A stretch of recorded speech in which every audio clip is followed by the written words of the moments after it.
मैं सूरज आप सभी का वर्ड इनकारनेशन में स्वागत करता हूं। आज का विषय है युद्धोत्तर विश्व और ब्रेटन वुड्स सम्मेलन। आज के सेशन में यह समझने का प्रयास करेंगे कि जब द्वितीय विश्व युद्ध या सेकेंड वर्ल्ड वार समाप्त हुआ उसके बाद से जो भी क्षति हुई थी उसकी प्रतिपूर्ति करने के लिए या अर्थव्यवस्था में सुधार करने के लिए, लोगों को रोज़गार देने के लिए या तमाम तरीके के और भी जो प्रयास थे उसको करने के लिए दुनिया के तमाम देश इकट्ठा हुए और उन्होंने ब्रेटन वुड्स में किस प्रकार से सम्मेलन किया और इस सम्मेलन का क्या उद्देश्य रहा, किस प्रकार से इसमें तमाम तरीके की संस्थाएं बनी और जिनके माध्यम से जो पुनर्निर्माण का कार्य है या अर्थव्यवस्था को स्थायित्व देने का कार्य है किया गया और इन संस्थाओं पर किन देशों का नियंत्रण रहा। आज के सेशन में इन सब बिंदुओं पर चर्चा करेंगे।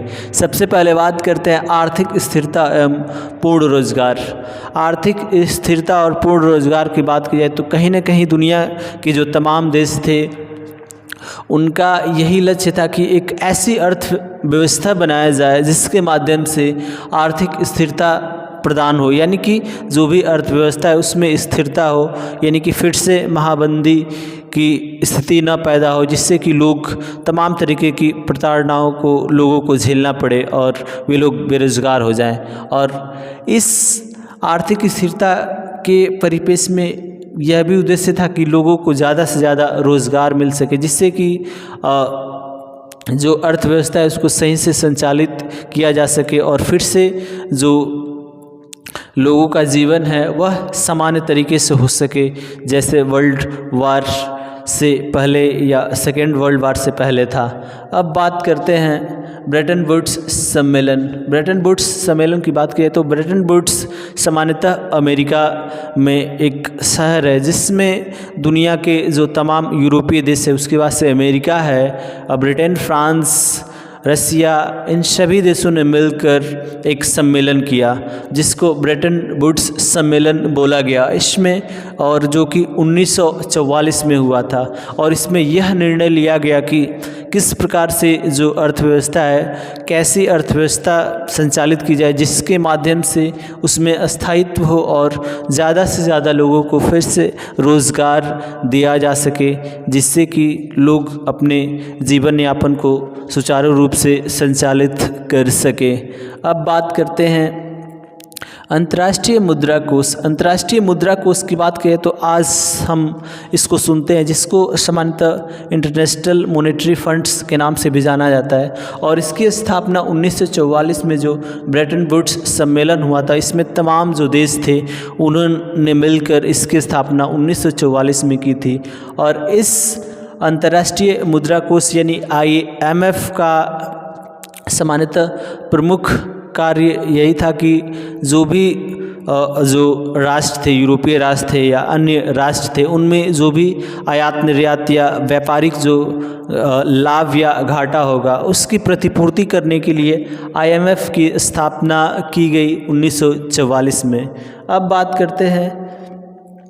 अंतर्राष्ट्रीय पुनर्निर्माण एवं विकास बैंक जिसको सामान्य भाषा में वर्ल्ड बैंक या विश्व बैंक बोला जाता है। इसकी भी स्थापना ब्रेटन वुड्स सम्मेलन के माध्यम से 1944 में हुई थी और इसका प्रमुख कार्य यह था कि